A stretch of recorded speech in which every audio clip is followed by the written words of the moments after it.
Concrete Cowboys won't be seen tonight, so we can bring you a very special episode of The Gen X Files. Welcome to The Gen X Files. I'm Jim. I'm Adam. And today's show is all about Nerf. Nerf. It's squishy and it doesn't hurt when you get hit in the face. Okay. Nerf is fun. It was really fun. It has a weird backstory, but it's good. Nerf changed the way people play. You could play ball inside. I know, it's crazy. It's weird to Also, think that at one point we couldn't play ball inside. We could, but there are repercussions. Look at old Bobby Brady. That's Don't true. play. Mom always said, Oh, don't play ball in the house. break that nose. Yeah. Nerf. Take yourself back to 1969. Yeah. February 24th, the Mariner 6 Mars probe is launched from the United States. It visited Mars. Nice. It at the time got the most high-res photos of Mars ever. This is back when we were on the moon. Everybody loved the space program. Yeah. It was captured the hearts and minds of America. We're going back. They're planning on, within 5 years, having somebody living on the moon. Yeah, but it's just depressing how little people care about the space program. It's like, I know. So what? We've been to the moon. Who cares? I went to I think it's the Endeavor, the one that's down here in L.A. Yeah, the space shuttle? That's at the Science Center.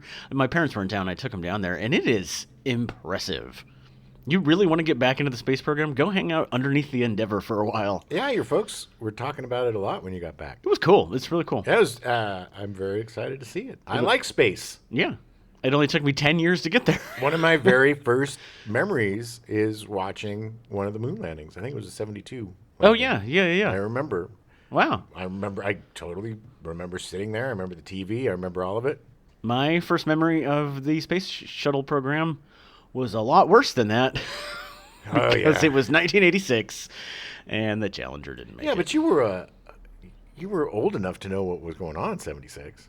I mean, 86. 86? Yeah, You were like yeah. 10 or 11. No, I was 8, but it was, I just remember it being horrifying. Like, I loved space, and I was like, oh my God. And it was the first time I saw a grown person cry. This is like the third time you stole the story on this show. I don't know how it always comes back to the space shuttle crash. But it's space. We talk about it a lot. Yeah. Especially, I think the last time we talked about it, we talked about the horrifying fact that probably all the astronauts were alive until they had impact with the ocean. Well, I'm glad you brought that back up. Well, I just wanted to make it as horrifying as possible. The other interesting thing about being at the Endeavor was that there was a whole other space shuttle that crashed that I just completely forgot about. Oh, yeah. Yeah, that was like 20 years ago or something, or 2000s. No teachers on it, so no one cared. That's so sad. March 22nd, UCLA wins its third consecutive NCAA basketball championship by defeating Purdue University 92-72. Way to go, UCLA. Yeah, they were a powerhouse back then. You know why? Oh, why? Because of their coach. Yeah. Coach Wooden, wasn't it? I think it was. I think it was John Wooden. John Wooden. Yeah. I went to the John Wooden basketball camp. Oh, yeah? Mm-hmm. Well, that's cool. He was one of the best. He was. Couldn't throw chairs as far as Bobby Knight, though. Well, yeah. April 8th, the Montreal Expos become Major League Baseball's first team outside the United States. So I get the sports stuff, because Nerf is sportsy. What historical events do you have with Nerf? I mean, like... I don't know. Exactly. I don't know. A lot of sports stuff. I don't know why I put the space thing in. I don't remember. I don't know. Mars is Nerf spelled backwards. Well, Nerf starts with Rain Geyer, a game maker from Minnesota. Ugh. He spells his name R-E-Y-N. Well, his dad spelled his name that way.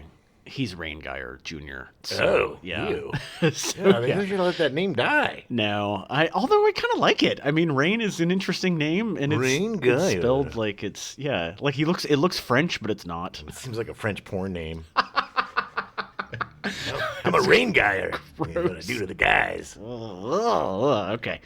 Geyer had success with a little game called Twister, released in 1966. Oh, yeah. Do you remember Twister? Well, I think we all remember Twister, Adam. It's still around today. Yeah, it is. It is. Twister was originally called Pretzel when pitched to Milton Bradley. Milton Bradley liked the concept but changed the name to Twister. Twister became a success when actress Ava Gabor played it with Johnny Carson on television's The Tonight Show on May 3rd, 1966. Okay, this is some really weird stuff. We have a game. You spin colors and you put your hands in your legs somewhere. I'm gonna play with Ava Gabor. Yeah. Hello, Johnny. Yes, we're going to play Twister. Okay, put the cigarette out, Johnny. You'll burn the plastic. I'll slap you like I slap police officers. I don't know if that was her sister. I think that was the sister. I don't remember. I think it was Ava. I want to say I think that she was probably more likely to have a cigarette in her hand both during did. playing Twister. Yeah. My favorite part about, I know this is Sure. a tiny little speed bump, but one of my favorite things about watching those old talk shows is when the commercial comes back, them like shoving the cigarette under the desk or whatever, and there's smoke everywhere from people, and their drinks. They're like, ooh. Well, you put my whiskey down. So adult back then with their cigs and their drinks. Yeah. However, in Twister's success, it was also controversial.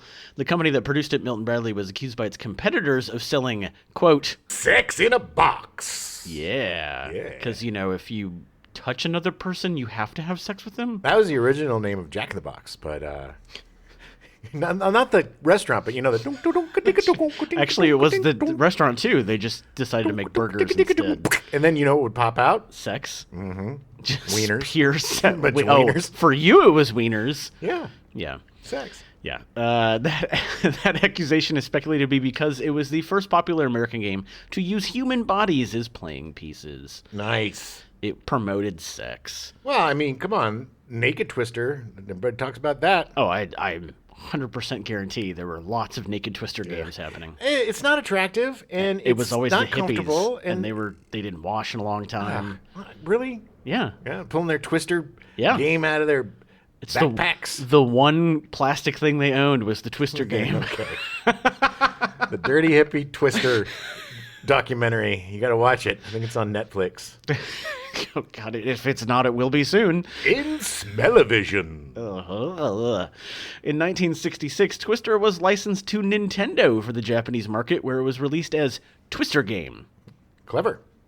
I just like the fact that Nintendo sold a version of Twister before they made video games. It was great. In 1984, Hasbro acquired the Milton Bradley Company, becoming Twister's parent company. Hasbro, we'll talk about this more in the Stepdad show, but Hasbro literally has bought almost every single toy company in history. Yeah, Hasbro is It's huge. predator. Yeah, it's huge. In 1969, Rain Geyer was working on a caveman-themed game with his new toy company, Windsor Concepts. Timely. Yeah. Caveman game. Just saying. Well, one of his team members began bouncing one of the game's foam rocks over a net. The designers realized that they were onto something and began developing a whole line of games based on foam balls. Cool. Yeah. Geyer initially took the concept to Milton Bradley, but they passed, so he approached Parker Brothers. Oh, them Parker Brothers. Oh. They had open minds. Man, Parker Brothers, my favorite board games growing up were Parker Brothers. Most people's. Yeah. There's not a lot of... In fact, what other board game company can you name? None. Yeah, the I was None trying to Company. think of anything. I don't. Anyway, I loved Parker Brothers. After long study and testing, they decided to eliminate everything but the 4-inch foam ball. The Nerf ball was introduced as the World's first official indoor ball. The name Nerf being a slang term for the foam padding used in off-roading. Nerf is an acronym meaning non-expandable recreational foam. And I did not know that. I did not know that. For 50 years, I did not know that. Technically, I don't know if it's actually true. No. There's differing opinions. Nerf has never actually come out saying this. Well, what else would it be? I I mean, know. where do you come up with Nerf? I don't know. Nerf. I don't know. But it was used originally, the stuff that became Nerf was used originally to cover the roll cages inside off-road cars. So like all the, you have the exposed frame and they would cover it in that so you didn't bang your head and get hurt while you were off-roading. Excellent. Thank you for explaining padded roll cages. Yeah, that's what it was. That was Nerf. You didn't know that was Nerf. I didn't. I knew about padded roll cages. Right, but you did know it was Nerf. Remember on your BMX bike, you could get those padded things for your bars? Yeah. That was Nerf. Especially, that one right across that would constantly cause you to maybe not have children? Yeah, we used to call it the ball busting bar, baby. God, that was awful. Yeah, I bad never design. hit it super bad. I mean, I've hit every kid who had a bike hit it. Yeah. But I had a friend, man. Oh, baby. Yeah. Oh, he hit it so bad. It was like one of those things where you like do a jump and your butt gets off the seat, and then the bike came up and just rammed him so hard, so hard. He cried for. He might have like had some serious. He's issues. still crying right He now. is. He is. Yeah, there was always that one friend who got it the worst. And if you don't know who that friend was, it was you. Marketing slogans promised that one can. Throw it indoors. You can't damage lamps or break windows. You can't hurt babies or old people. It's almost like they were challenging you to Yeah. do this. Well, that's all we did, is we would throw it at babies and old people. Yeah. But we would insert rocks into the foam center You were an awful person growing up. just to give it a little heft, just so it'd carry a little further. Still does not. I'm kidding. I never did that, but I would do that now. Yeah, you would, especially with babies. Yeah. Well, you got to get them to shut up sometimes, man. They got to learn the hard truths. Parents are teaching discipline to their babies. You just keep throwing it at them, going, "This is hard knocks, hard knocks." Yeah, that's what I call them. So Yeah. weird. I call my Nerf balls filled with rocks hard knocks. I'm like, welcome to the school of hard knocks, baby. They stop crying after a while. Yeah. Some of the first TV commercials for the balls were joint promotions with General Foods Kool-Aid drink mix, Weird. with Mickey Dolenz, Davy Jones, and Michael Nesmith of the Monkees playing with the balls on a living room soundstage. There's a lot of cultural icons coming together in one commercial there. Kool-Aid sponsored the 1969 to 70 Saturday morning reruns of the Monkees' 1966 to 67 TV series. Hey, hey, we're the monkeys. People say we're monkey around, but we're too busy singing. I think they're too busy playing with Nerf. We're too busy playing with Nerf to let anybody down. There you go. Oh, yeah, the monkey out. The ball filled a strong consumer need, and by the year's end, more than 4 million Nerf balls had been sold. It's so crazy. That was a time, though, man, when fads were weird. Yeah. Pet rocks. Pet rocks, baby. Somebody put googly eyes on a rock. I don't even know if there were googly eyes on the rock, but people put a rock in a box, basically. It was your like, pet. it's your pet. I'm going to buy it. People bought a lot of rocks, man. You could have gone anywhere. It's like, I'm going to sell you some air. Here's a box of air. Pet air. Let's sell Gen X files. Pet air. All right. Well, See, we can start a new fad. get to work on that. Got to go back in time. People were dumb back then. I really like the idea that it filled a strong consumer need. Like, what was people that? are just clamoring for a ball I can throw around inside. Oh, God, I need a ball to throw at babies and old people, but I don't want to hurt them. I have this baseball, but I can't throw it inside. That'll hurt babies, and that will definitely hurt old people. I've gone through 14 lamps in the last week. And 2 grandparents and 3 babies. Oh, God. I mean, apparently it did, though, because it sold like gangbusters. Everybody, look, I don't know about then because I wasn't very Still aware. young, yeah. But everybody had a Nerf, man. Yeah, and yeah. every I know we're going to get to it, but everybody had a Nerf football. Oh, yeah, I know. That was the very big thing.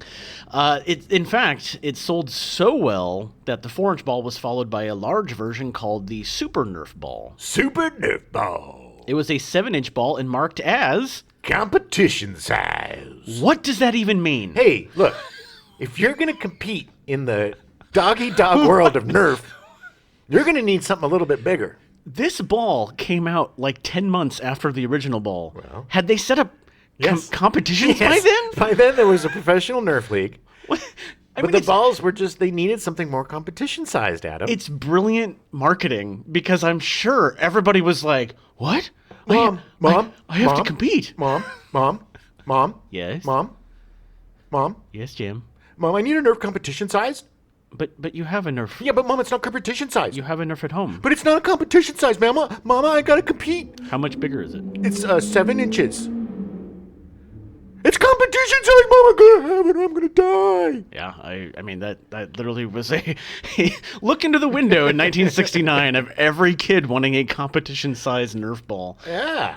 Oh. After the plain old Nerf ball became a runaway hit, Parker Brothers contracted with Geyer to make the wider array of foam games that he had originally envisioned. Oh, he had a whole vision for Nerf. Oh, he did. He had a notebook filled with little pictures and diagrams with like F2 and references to that.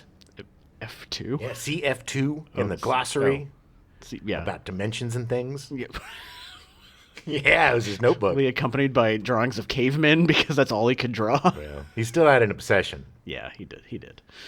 In 1972, a basketball game called Nerf Hoop was released, featuring a small basketball hoop. Yeah, it's not Nerf Hoop. It's Nerf Hoop. Nerf Hoop. Nerf Hoop. Nerf Hoop. Nerf Hoop sounds like some weird planet in the Star Wars lore. We must go to Nerf Hoop. The Jedi are in trouble. That's where Nerf herders are from. They're from Nerf Hoop. The scruffy Nerf herders. Scruffy looking They're Nerf from herders. Nerf Hoop. Nerf Hoop. Oh my god, we need to call George Lucas. We're making a fan film, baby. I didn't realize that the basketball hoop was released in 1972 because I remember this. Obviously, it was much later, but I didn't realize it was so much older. I thought it was an 80s thing. Well, because every human being on the planet had to have one. Yeah.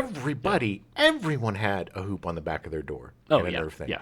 Everybody did. I mean, it was just like, it was almost like they handed them out when you turned 8. Here's your hoop and your Nerf. Put it on the back of your door. Rite of passage. Yeah. Welcome to America. There was a lot of movies that they always put them over trash cans. Yeah. So like when writers are writing, they'd crumble up their paper and they'd shoot that was in oh god. Better Off Dead. Better Off Dead. No. Yeah. One Crazy Summer. No, it was One Crazy Summer. Because he was hoops. Because he was hoops. Hey, hoops. That's probably the first time I remember it in pop culture was during. They didn't use Nerf with it. They used paper. No, they were misusing the basket. Well, at that point, it had been out for 15 years at that point. Everybody. I think people still have them. Yeah, I'm sure that they're still sold. I mean, how many games of Nerf basketball did you play in college? Like, we would play it on our knees. Like, we would all be on our knees and play a game of basketball to make it more interesting. I don't know. Everybody played. It was fun. Great. Sue me. I had a good time in college. What do you want? Yes. The Nerf football, as mentioned by Jim earlier, developed by longtime NFL kicker Fred Cox, was also released in 1972, quickly becoming Nerf's most popular ball. Oh, Jesus. Because everybody could throw one. That was the best thing. The one thing that I will say about Nerf that was so amazing, well, it was a great equalizer to fishy-armed dudes who couldn't throw balls. And I wasn't a great athlete, same. but I could spiral that. And you could, and it was more fun to play because the thing about playing sports a lot of times for little wormy guys, I was a wormy guy, is we were afraid to get hit in the face with the ball. Oh, you know, like once you get a baseball to the face or something to the face, then you're like, okay, it's not that bad, and then you get on with it. But that first initial before you get hit in the face, so scary. And I was scared of the ball until I got hit in the face with the ball. And then, but with the Nerf, no fear. You get hit in the face, it's just like, oh, who cares? I was in 2nd or 3rd grade, and during recess, I was in Catholic school, and I remember someone threw a football, and it was one of my classmates, so it wasn't like an adult or anything.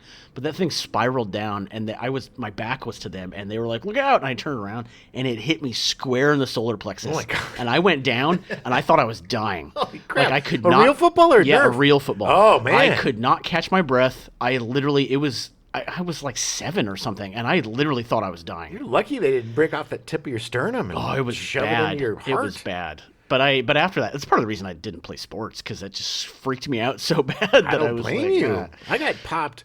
I was too close to a dude when we were playing baseball, and when he went into his backswing, he nailed me with the baseball bat. Oh in the no! face. Oh God! In the face? Face. Oh God! It didn't get me that bad, really, because it caught me underneath the nose. Like, I think I got a fat But lip. that doesn't make it better. But yeah, it was.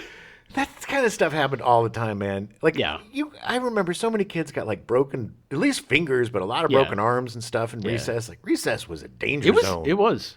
It was a death camp.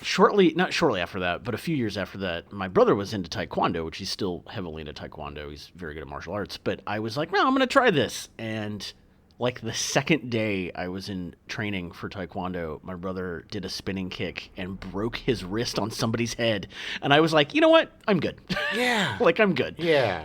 It was. Stay away from that. Yeah. But if that kid had thrown a Nerf football at me, I would not have felt like I was dying. You probably still would have hurt if it hit you right in the sternum. It probably would have knocked your breath but it out. wasn't. It just doesn't. It's not as weighty, and it was just. It was the first time I was ever that close to real football. Man, it just freaked me out. It would have been awesome if you caught it, threw it back, and it was like, that's the quarterback we need. And that was the day I realized I was not an athlete. Although I did play basketball for a while. Well, then you were an athlete, Adam. No, I averaged 1 point per season over 2 seasons. That's more than zero. Yeah. Hey, if you played on a team, you were did. an athlete. I got a lot of fouls. I was an athlete. I wasn't a good athlete. My mom pretty much forced me to play sports in memory of my father. He was a big football player. But my stepdad, I mean, you learn sports from your dad, mostly, I think. My dad is not a sports guy. My stepdad was a gun guy. He was not a sports guy. I never once threw a ball with him, ever. Yeah. But my mom, she was an athlete. She was a good athlete as a child. And she could throw a football like nobody's business. And she taught me how to throw a football. Oh, that's baseball, awesome. And she would play with me in the.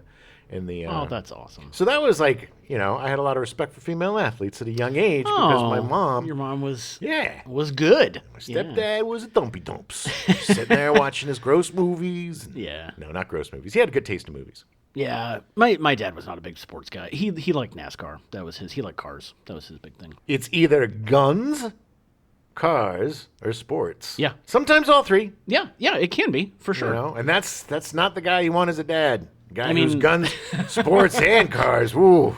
Yeah, that's a lot of stuff. From down deep in Missouri there somewhere. Stepdad he got into cars. He started restoring cars. So he's guns, cars. Yeah. Well, he wasn't even, my dad wasn't big into, restoring cars and stuff. It's just, I guess technically NASCAR's a sport. I mean, it was interesting to me. It was definitely a team kind of thing. It was always interesting watching the guys fix the cars up in 20 seconds and they take off. Round and round. Yeah. Round and round and round. round. Round and turning left. Yep. Round and round you go. You're a circular driver. Is that the truth? Yeah, it's more of an oval, but yes. But it was great. It actually made me appreciate sports. Well, you need stuff to bond with your father with, or your stepfather, and I bonded with my old man through John Wayne movies and shooting guns, and loading ammunition and stuff. Yeah, it was great. When they were here, we went down to the Science Center over by the Endeavor, and we were right by the Coliseum, and they did an indoor NASCAR race there. Not indoor, but a NASCAR race at the Coliseum. And my dad was so excited about it. And because it was the place is so tiny, and he was like, where do they put everything? But, they're doing it again in February. But tiny little NASCARs. They're like those little 1/6 scale cars that the little kids drive. Yeah. Little toddlers. Yeah. It's messy because the toddlers don't drive very well. Do you know, to throw back to Hot Wheels, that is where the Hot Wheels race is going to be at the end of your movie, at the Coliseum. Yes! Where they're racing around. There you go. Because they'll look like normal-sized cars. There you go. All right, I'm going to put that in my notebook. So speaking of kickers, I just want to talk about Fred Cox for a little bit because his life was fascinating. Fred Cox played for the Minnesota Vikings from 1963 to 1977. When he retired, he was the second leading scorer in the NFL. Of course, he doesn't even crack the top 20 scores now. Yeah. Loser. Yeah. Well, there's been so many people playing, but it's and a lot of guys have had a longer career than he has, but they're all kickers. That's what I love about the NFL. The leading scorers of all time are all kickers. Well, yeah, because they either score a point or they don't. Their whole job is scoring points. And they could have upwards. Yeah. Cox became a licensed chiropractic practitioner in 1972 after receiving a degree from Northwestern. He estimated that his $100,000 a year salary he received from his practice was almost twice what he earned per year in the NFL. Oh, yeah. You didn't get paid deke back then. It was not what it was today. No. At all. It was I just love the fact a bunch of dirty dudes. He was a chiropractor, and he's like, "Man, I'm making good money now." And that was a new profession in the 70s. That was the new that. Yeah. And nutritionist, having a health food store. Right. That was kind of the new thing. Yeah. Therapist. Yeah, that was nutritionist. But they're nothing compared to the royalties he received from the sale of tens of millions of Nerf footballs. Yeah, if you even got just a penny from that. Oh, yeah. It was marketed as the Pro Grip football with raised markings on it, making it easier to catch. And throw, because I remember you put your two. I know how to throw a spiral. I do know how to throw a spiral at him with a football. Do you? Yes. I don't at all. Well, it's finger placement on the laces. Right, but that's what, But these had these grooves that made it just like so easy to throw a spiral. Spin so easily.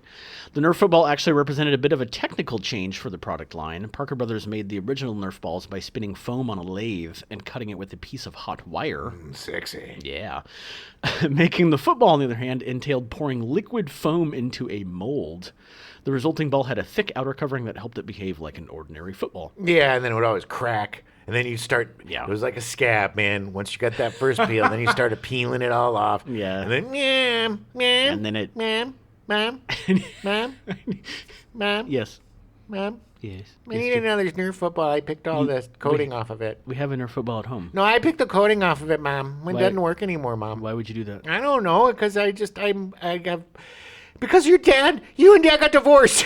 That's why. Oh, my life's awful. But I need a new football. Okay. Thanks, Mom.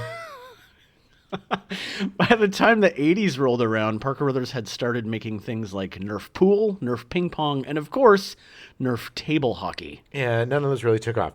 No. Nerf pool was dumb because you need a little heft on a ball. Yeah, they have to be heavy. I mean, it's like it would be like having Nerf bowling. Like, what would be the point? And do you remember playing with your Nerfs in a pool? Did you ever do that? Well, you were from Iowa, so Iowa, sorry. You probably didn't do a lot of swimming. I've known you for almost 20 years, and you still can't remember where I'm They're from. Ohio or something. One of those flyover states. All very completely different states. Yeah, something in the Midwest. I don't know. And not even near each other. Close enough. And but you guys didn't swim a lot. But did you ever play? Yeah, we swam a lot. There was water in Iowa. Really? I thought it was just you guys swam in like corn. Yeah, there's a Storm Lake. Silos. There's all these lakes. Yeah, we would just swim in corn silos. It was real dusty. Yeah, people died doing that. I know. That's why it was dangerous. You had to have a lifeguard. Doesn't matter. We had to do it somehow. Yeah, you didn't have water. So do you remember playing with your Nerfs? Yeah, and they would end up in a pool. Yeah. Right, but that's when you would get hurt because if your football got like you Just dunk enough, it, right? yeah. You'd have enough little cuts in it so the water would seep in and it would just become like heavy as yeah. a bowling ball. And that's when you threw it at somebody. Oh, I think I busted a friend's nose accidentally with a Again. You were an awful child. No, man, I was no different than any other child. It was ruthless back then being a child. It was all look, only 14% of children that were born in the 60s and 70s survived. It was a tough time, baby. Yeah. A lot of Nerf deaths. Unreported Nerf deaths. Underreported, definitely. Yeah. The company even started a line of Nerfle action figures that looked like anthropomorphic Nerf balls. No. I don't even remember those. Nerfle. When were they made? Sometime in the early 80s. Really? Yeah. None of these obviously would be successful as the original ball or the football. They were just action figures made from Nerf. It was weird. That sounds completely not fun. What do you do with them? Throw it at people. Push their faces? I don't know. Yeah, I mean, I don't know. In 1983, they released the Nerf baseball, finally allowing living room baseball for the first time. The company continued to add to the Nerf line until they handed control to Kenner Products, a sister company. Well, you know what, though? Because he was so determined to get his caveman game built, the Nerf baseball, the club was a caveman club. Oh. Actually, I think there was a caveman club Nerf thing. There was, they had the big bats, but like they do make Nerf bats. I think there was and I might be crazy, but you remember Captain Caveman? Yeah. Captain Caveman. Yeah, I'm pretty sure there was. I think there was a Captain Caveman, like Nerf. That's toy very possible. Crossover thingy. It's very possible. It sounds. I may have made it up. It may be a Mandela effect. I'm guessing it probably existed somewhere. Might be one of those marshmallow effects. bud. Marshmallow effects. All right. In 1987, Kenner was bought by the Tonka Corporation, which itself was purchased by Hasbro in 1991, which then became the owner of Nerf. Oh, man. Kenner, Star Wars figures. Yeah. They were the best. Yeah. Still looking at some right now. Origis. Yeah. Tonka. Oh, Tonka trucks. Trucks. Man, those trucks. Everybody loved Tonka trucks. It's so crazy how little boys, for the most part, I'm sure there's little girls too, but at least when I was a little boy, we were just so fascinated with trucks. And Yeah. The one thing I will say about my stepdad that was really cool was because he was a general contractor, he had like backhoes and dump trucks and stuff. And Big machineries. And when I was a little kid, he would take me to the job site and let me ride around on the side of the backhoe while it was digging stuff up. And Oh, that's those, awesome. Yeah, so I have to give him props for that because those were some awesome Wow, memories. yeah. Because when you're a little kid, you're like, it's like playing with giant trucks. Yeah, You know, and I'm yeah. like, grabbing the thing. Yeah, and it was just like, he's like, pull that lever. Yeah. And you're like, yeah. and it was not my stepdad that was driving. It was like the driver. I think he did one time or two times drive it with me. But it was just like, it was like playing with big trucks. Yeah. It was so yeah. much fun. Oh, that's cool. Tonka. Super jelly of that. That's awesome. Well, give you a few instances. It won't make you jealous. Make up for it if you want. That's true. That's true. Oh, I've heard plenty. Yeah. In 1989, the introduction of the Power Drencher, the original name for the Super Soaker, revolutionized the world of water blasters. Power Drencher. Yeah, I'm really glad they changed that name. Super Soaker's kind of gross too. Yeah, actually, yes. It's just because Super Soaker is so much more common. Well, you're used to it. Yeah, that's what I mean. Like, it's, yeah. Invented by Lonnie Johnson, an aerospace engineer from Atlanta, Georgia. Lonnie Johnson. This blaster, later named the Super Soaker 50, used patented air pressure technology, resulting in the ability to shoot large quantities of water further and faster than any other product on the market. Super Soaker's good, but we need a little something extra, a little zhuzh, a little booja booja booja. Let's call it the 50. Yeah. Why not the 100? No, We need something for the next year. we have to be able to grow. Yeah, exactly. Williams, you get a raise. Yay! Entering the 90s, the name was changed to the Super Soaker brand, and in 2010, the brand joined the Nerf family. Oh, they were destined to be together. They were. That same year, Nerf released the Blast-A-Ball, which was literally a potato gun that shot Nerf balls with air pressure out of a tube. Yeah, Do you remember the Blast-A-Ball? I do, actually. And they were like just regular Nerf balls. Yeah. It wasn't like anything special. No, it was just a tube that had a pump in it that you could Yep. just shoot things out of. Didn't hurt anybody. Wasn't any fun. No. In 1991, Nerf introduced the bow and arrow, which shot Nerf projectiles. The next year, Nerf transformed the arrows into bullet-like projectiles, and the first Nerf gun, the Nerf Dart Blaster. It looked like a huge sci-fi pistol, if you remember the Nerf Dart Blaster. I do. And I also, well, I'll get into it, but keep going. Okay. It was around this time that Hasbro introduced the tagline. It's Nerf or nothing. Yeah, that was all through the 90s. It was right. just constantly. Yeah. For me, it was Nerf or nothing. Yeah. I mean, it's true. Over the years, Nerf has continued to expand the line, adding new looks to existing products with later lines of Nerf products ranging from sports balls and foam dart blasters to video games and accessories. So, okay. So my friend, Alex, we were roommates for a while, and he had one of those blasters that had like 30 darts Yeah. in it, and Yeah. you like crank it up or whatever, and then you pull the trigger, and it just basically shoots all the darts at you really quick, like a machine gun or whatever. Yeah. So this is how it started. So it started with that, and we'd shoot that at each other's face, and then or just shoot it at each other. And then I think at the 99-cent store or something, we found, you remember those little disc guns? Mm-hmm. They shoot little like plastic discs. And like and then we also had the little pellet guns that shoot like little plastic pea-sized pellets. Yeah. And so it got to the point where we were armed and we would come at each other and we would be like 2 inches from each other's face, gun face to face, gun to gun, like a standoff. We watched a lot of John Woo movies back then. And so we're sitting there and then all of a sudden somebody would be click and they would shoot and then it would start. And then we would shoot each other. And then it evolved into we would turn all the furniture over, turn all the lights off, and then hunt each other with these things. And then we got to the point where we just cut out all the middleman, and we stood in doorways and took these heavy Frisbees, and we were both really good Frisbee players at the time. We played every day, after work or whatever. We would go to the thing, play Frisbee. We would huck these Frisbees at each other as hard as we could, and you couldn't move out of the doorway or we'd lose a point. I don't know how these things scored. But it would just, you'd get welts. It was so dumb. So Yeah, that all sounds awful. it was awesome. I don't know. It does sound awful, but it was so much Having fun. recently been shot in the face with a Nerf gun, I'm going to disagree. All right. Sorry about that. But that was a mistake on my part. But no, it was just one of those times. It's when you're a young man and you have a lot of hormones and maybe you're not meeting as many ladies as you should. So you got to take out the energy somehow. And we did it by trying to murder each other and causing enough pain for each other to distract from our loneliness. Apparently, I never had that problem. No, you're a lovable guy. So Nerf produced video game accessories for the PlayStation 2, the Nintendo DSi, the DS Lite, the 3DS, and the Wii. Visionary Media Inc. released the first-person shooter Nerf Arena Blast, or NAB, sometimes Arena Blast, in 1999. EA Games, in association with Hasbro, released the 2008 video game Nerf N-Strike and its 2009 sequel Nerf N-Strike Elite. Both games featured the Switch Shot EX3, which doubles as a functional dart blaster and a Wii remote accessory. It's all dumb. I'm sorry. But the whole point about Nerf is shooting each other in real IRL.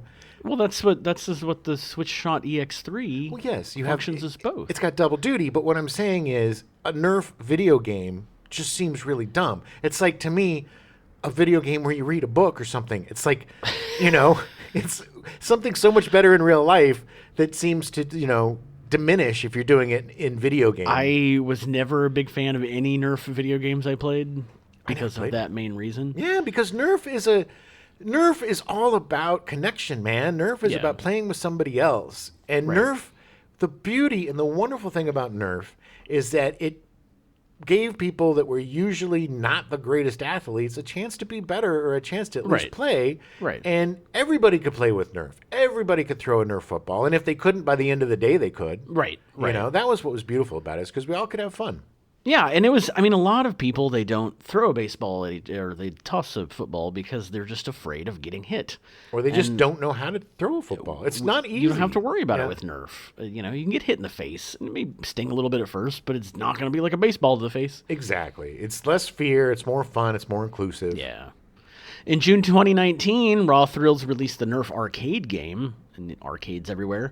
Game Mill Entertainment published Nerf Legends, a first-person shooter game released on November 19th, 2021 for Microsoft Windows, Nintendo Switch, PlayStation 4, PlayStation 5, Xbox One, and the Xbox Series XS. How did I miss every one of these games? I've literally never heard of Nerf Legends. No. I have no idea. I have missed them all. In 2021, an online multiplayer first-person shooter titled Nerf Strike was developed by the gang Stockholm and released by Metaverse Team under license from Hasbro on the online platform Roblox. Hasbro. Roblox? Roblox. Yeah, It's a game. that's another thing that I keep hearing about Roblox. I keep hearing it's good and it's bad and somehow it's some sort of Chinese infiltration thing. Yeah. My nephews play it, so I What is know it? about Roblox. It's essentially like Grand Theft Auto, but for children. Ooh. Like it's like this open world where you can go in and play like individual games with friends. It's a very much like a Children's social like media a pay to play thing. I mean, like you can play and earn stuff, but it definitely encourages. Like my nephew got in trouble because he took my brother's credit card and bought like $50 worth of stuff. Ooh, not good, kid. And man, he got in trouble for that. Yeah. Oh, that's not good. Yeah, it was bad. But they play this Roblox all the time, but like they were so excited because you build up your character Sure. and like you have different characters, but there's different games you can play and like It is evil enough. This is my personal opinion. yeah. In-game transactions are evil enough. Loot Yeah, boxes yeah. and that kind of stuff. It Yeah. preys upon, especially loot boxes. It preys upon that part of our brain that Yeah. gets into addiction and yeah. and gambling. But that kind of crap for a kid's game, Yeah. no. You Yeah. got to make that stuff either free or you earn it through playing. Yeah. But that pay for play stuff for kids games, that's evil and that's dangerous. I know. I think last Christmas I got my younger nephew like a $20 Roblox gift card. Oh wow. Like it was one of those like, all right, man, well, do this legally. Don't just steal money. But that's the thing. I mean, your nephews are good kids. Yeah. You know, it's not like he's a rebel. He's not like he's a bad Fonzie. No, he's a good kid. They're good kids. But it's this game that it is highly addictive. And look, I am not a video games. Good Christ, I've been playing video games since I was a baby. Sure. But I am way against predatory practices on these video games, and especially this kind of stuff.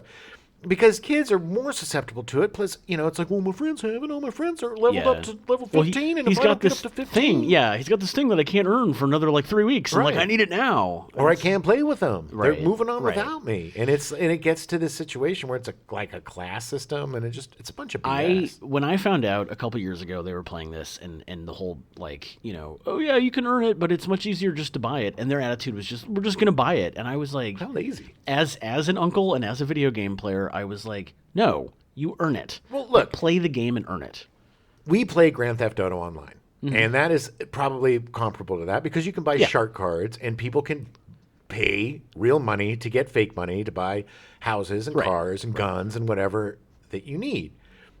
I've been playing this game. We've been playing this game since 2013? Yeah, 2012 or 2013. Yeah, so about 10 years. Yeah, we have never spent a penny. No, I purchased the PS5 upgrade, but that was $10 in the last 10 years. Yeah.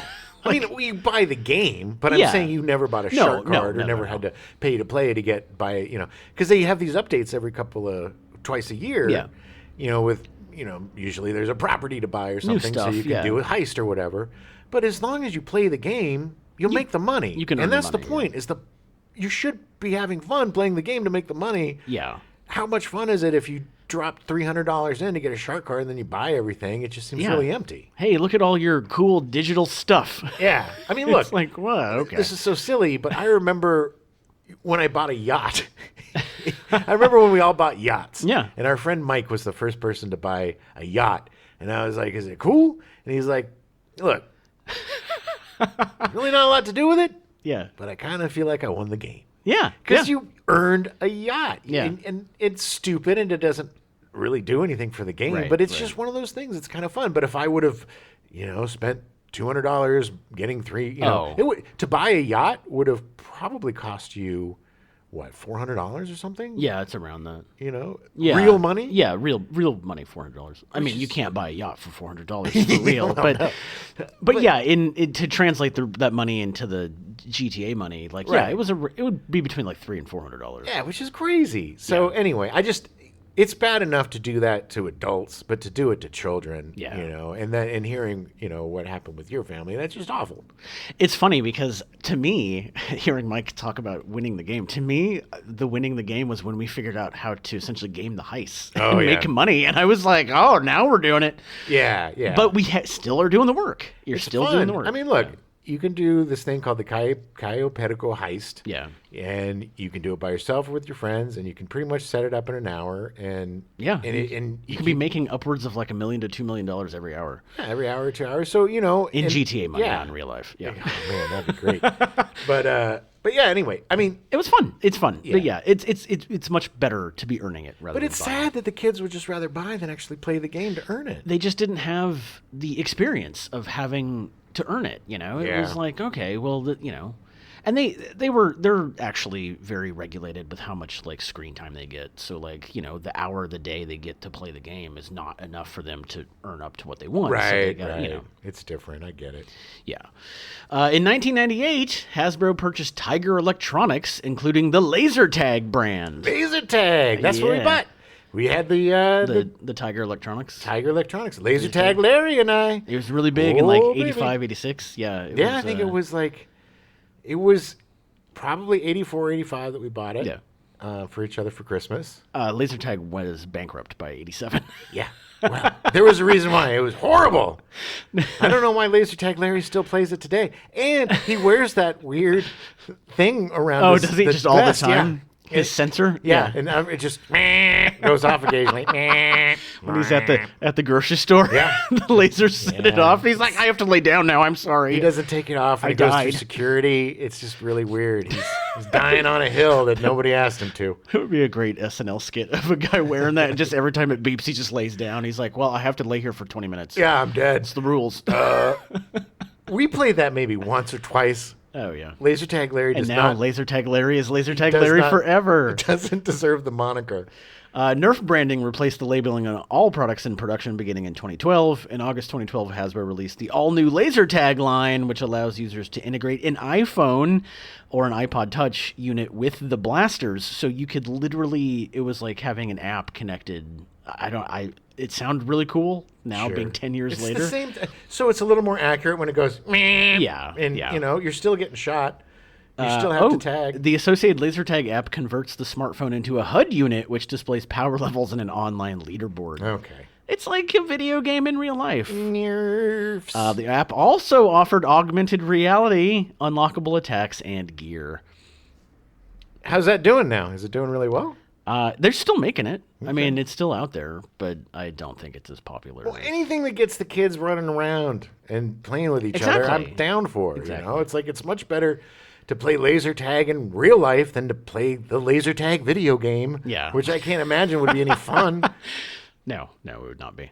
In 2004, Hasbro released the Nerf N-Strike, a blaster featuring the unique Unity power system that included 3 blasters that could be fired simultaneously or taken apart and fired individually. Okay. This is the era of where it gets super complicated. Super complicated. It's super expensive too, by the they're way. getting crazy These expensive now, crazy Nerf weapons aren't cheapies. No. The Unity power system introduced the tactical rail to Nerf, and with it, the idea of interchangeable parts and multiple arrangements for maximum play action. Maximum play action. Thank you, Jim. 2008 saw the arrival of the Nerf Vulcan Blaster. One of the biggest and baddest blasters to date. It's literally a chain gun that shoots Nerf darts, which is I believe, the gun you were talking about with Alex. All of this extra firepower has come at a price, though. In 2008, Nerf had to recall its N-Strike Recon Blaster after at least 46 reports of kids sustaining injuries while firing the gun. The blaster's plunger firing mechanism had a nasty tendency of catching users' skin as it flew forward, Ow. which led to welts and bruises on kids' faces, necks, and chests. Well, If you get a welt from a Nerf gun while shooting it on your face, you're using it wrong. I guess. But those are the ones that had the little suction cups Yeah. at the end. So there was Yeah. a little hard something. It wasn't just Nerf you were shooting at somebody. No. There was a little something on the end to give you a little pop. Well, I remember, because I know with some Nerf guns, I definitely had the webbing between my thumb and finger get caught a number of times. Sure. Like and stuff, yeah. It happens with real guns, too. It's gross. Well, yeah, I don't usually shoot real guns. You're gonna. All right. That's what this year's all about, The baby. apocalypse is coming. Yeah. It's great. You learn. 2011 saw the introduction of the Nerf Vortex, a blaster that shot discs. Discs. Disc blasters were first introduced with the Super Max disc shooter in 1998. Super Max with 2 X's. Yeah, 2 X's. That's how you knew it's Super Max. The blaster was poorly received, which caused Nerf to drop the idea of disc blasters until the reintroduction in 2011. It was too light. You can't have Nerf discs because they just fly anywhere. There's no accuracy to them because they're Yeah. just too light. They just flew, flap, floop, flap, fleep. It was very similar to those tiny disc guns you were talking about in the 80s, which actually were much older. I did a little research on them, and there was a Star Trek version in like the 60s, and It's crazy to me that they lasted so long because they were so dangerous. you can still buy them on eBay. I know. Well, you could buy them at stores. I don't know if they. Well, I mean, probably. When we I bought didn't them, I look. mean, there was no eBay when we were playing with them. Dollar store, but I remember they eventually it was those little rubber pellets and like were hard man, plastic you could hit pellets. those. Oh, the ones I had were hard rubber, but they would you could get hit in the eye. It was just it was very unsafe. Oh, yeah. I'm But- so surprised that Alex and I didn't lose an eye. The new ones are super safe though because now they're painted blue. Oh, okay. Yeah, so they're fine. In 2012, Nerf Sports got an upgrade with the innovative new Fire Vision line that Allowed the game to continue even as the sun went down. using reflective Fire Vision technology and Fireframe's eyewear, players could see the ball with or without the lights on. That's cool. It's pretty rad. I mean, you can play when it gets dark, you don't have to go home. Fire vision. Stay away from your nasty stepdad. You know? Every hour away was an hour of happiness. In February 2013, Hasbro announced the release of its Rebel line, a subline aimed at girls, with its first products released in fall of 2013. Really? Yeah, That's kind of sexist. just reporting the news. Were they all rose gold colored? They were all pink. Yeah. Hot pink. Ugh. Yeah. No, I don't know. It's just one of those. Like, it seemed like they were trying to do a good thing, but it also, it's kind of like, okay. 2013 also saw the release of the Centurion, a giant Nerf dart blaster that uses mega darts, oversized darts that can still travel at high speeds. The Centurion is the one that Jim shot me in the face with. I did. I didn't. You didn't mean to. I know you didn't. I was carrying 2 Centurions. You were. And I shot both of them, and I almost shot you in the face. Yeah. Yeah, those are big-ass guns, They man. are. They are. And I think it would be a blast to be a research and development person at Nerf. I mean, to make these guns, how much fun would that be? Yeah. You're making firearms that don't kill people. Yeah. Yeah. They just take out an eye. But no. You get the best of both worlds. Yeah. I just think it would be really fun to be, okay, now we're going to make a I'm going to make a minigun that shoots 4,000 darts per second. It has one of the has those like ammo boxes that you got to like chunk into. It's got a tripod that you nail down because there's so much. Oh, just give recoil. me a second because they definitely made something very similar to that. Oh man! Nerf celebrated its 45th anniversary in 2014 with expanded brand lines, improved blaster distances and performance, and design developments including the first built-in blaster camera and free play-styled bash ball. It looked like a playable like buckyball. You know what buckyball is? Like it's almost like a soccer ball, but it has holes in it. Right. And like this blast ball, or bash ball, was something they were trying to make a new sport with or something. I don't know. It just seemed kind of stupid, but whatever. People bought it. Hey, look. Almost 50 years later at this point, they're still innovating. Yeah. More power to them. In 2015, the Rival line of blasters was first released. The first products released were the Rival Apollo XV700 and the Rival Zeus MXV1200. I take it back. I think the most fun would be naming these guns for Nerf. What the hell? These blasters fire a new type of ammunition known as high impact rounds, which are small foam balls that can reach a higher velocity than foam darts. Welcome back, Welts. The Rival line is targeted towards an older audience, with each product listing the age of 14 plus on the box. Yeah, because older people, we want to hurt each other.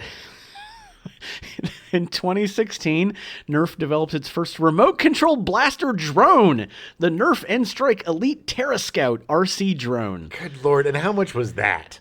A lot. I don't know. It was a lot. With a live video feed and camera feature, 18 dart clip for remote bombardment, and ability to function in and outdoors, Nerf continues to build upon its superior blaster technology. Okay, I'm starting to think that Nerf is owned by the Department of Defense, and they're just training little soldiers for the next generation of warriors. Surprise me at all. I mean, because all of this is like, good Lord, man, the Nerf battlefield today with your drones and your chain guns. Yeah. I mean, it's crazy.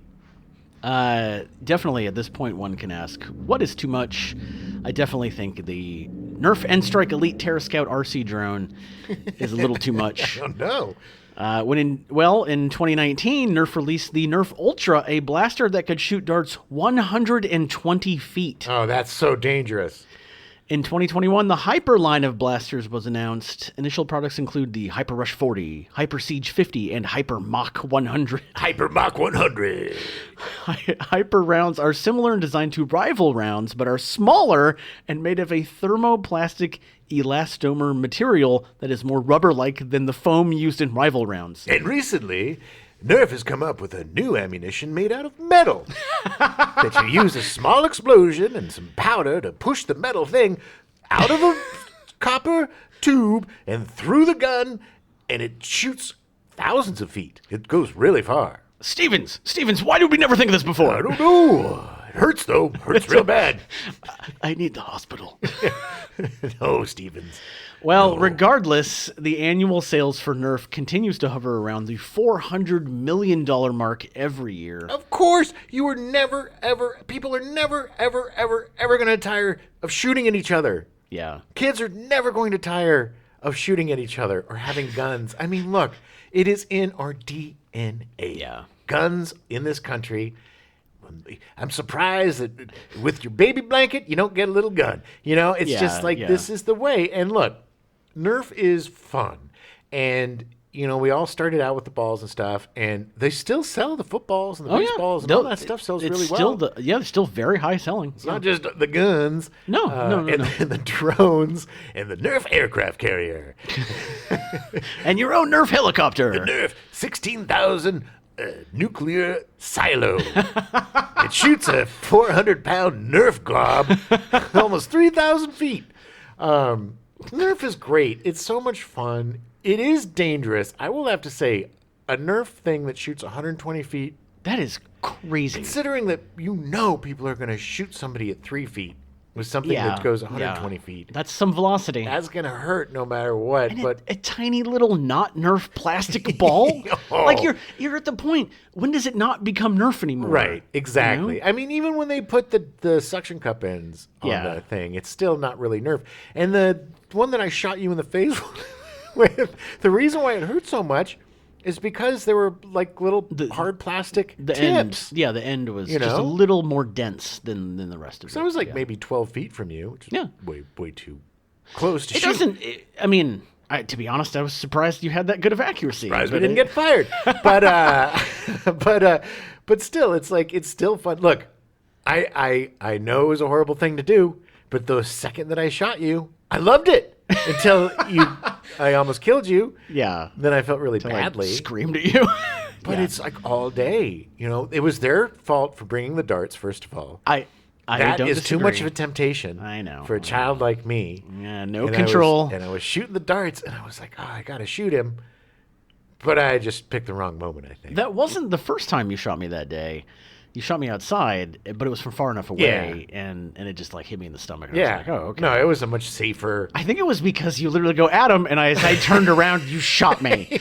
Like, that is what really got me. Look, people don't really appreciate getting shot, and it's a surprise shot. It doesn't matter what you shoot them with. It's not a great experience. Yeah. It's not something that people are looking for. It's like being like, hey, look out, and turning around and getting a football to the solar plexus. It's not a fun sitch. I will say there was a moment, Phoebe and I had been dating for a couple years, and when she moved in here, I was helping her pack, and I found 3 Nerf guns, and I was like, oh. And she's like, yeah. When she lived downtown, she used to have Nerf wars with people in her building. Nice. Like, I was like, oh, okay. Like, it's this weird, like, learning something new about somebody. Like, oh, okay. Yeah. Okay. Yep. Nerf wars, man. We still have them. It's great. I have a Nerf gun at home. I have a Nerf gun in my room. It's not, they're fun. They're super fun. I always appreciate it. I did appreciate the fact that I was not an athlete and that it made me feel like I could at least participate. Yeah. I mean, that's the greatest thing about Nerf. It's not all these guns and people shooting at each other. It was just fun, and that's fine. But Nerf, at its core, was a great equalizer. And, any kid could play basketball if you put the hoop on the back of the door. Yeah. Any kid could throw a football, a Nerf football, and catch it, too. It made you feel like you were better at it than you were. I mean, how many times did you play like 3 flies up with Nerf, Yeah. That's where everybody's in a pile, and one guy throws the ball, and whoever catches it 3 times wins. 3 flies up. 3 flies up, yeah. Anyway, Nerf's... Nerf. I loved Nerf. I don't think I have any Nerf guns now. I don't know if I know I have a Nerf football because even up to recently, my ex-girlfriend and I would go to the park. We'd play basketball and we'd throw the baseball around and then we'd throw the Nerf football around. Right. We still played with the Nerf football instead of a real football because it was more fun. Yeah, it was. But she threw really hard and I didn't want to take it to the face. All right, well, we're out of time, so that's all I got for Nerf. Get yourself a Nerf football if you don't already have one. Play with your friends. It's the holidays. Yeah. It's a great time to get together and toss something around, or hell, buy some guns and shoot at each other. I don't care, but have some fun and get together with your friends and do some Nerfing. Yeah, go outside and play. Yes, which is great. Don't get Nerf video games. That's dumb. No. Well, we're gonna be back next week with something I'm really excited for. G.I. Joe. Yeah, this is gonna be my favorite. It is. I'm a big G.I. Joe guy, like the big G.I. Joes. Right, and I'm a fan of the smaller G.I. Joes. I remember my friend Phil, his brother was younger than us, Chuck. And this was about the time where you're newly out of toys and you're into girls or whatever, but you're too old to play with toys. But Chuck, he had all of the little G.I. Joes, and I would just I was so fascinated with them and so jealous. Yeah. Because I was a big nerdy kid who just wanted to play with toys. Right, Still am. Really Arrested Development, baby. But so next week we're gonna be fun. Join the Team Joe. It has a really interesting backstory, so I'm excited to talk about it. It does. It was actually made by a pacifist. Yeah. No, I don't know. You tell the story. I will let you know next week. Yeah, G.I. Joe, go Joe! Yeah, it's either cuns. What the cun is. Whoa! Whoopity-doop. Woo! We now return you to your regularly scheduled programming. Fantasy Island, already in progress.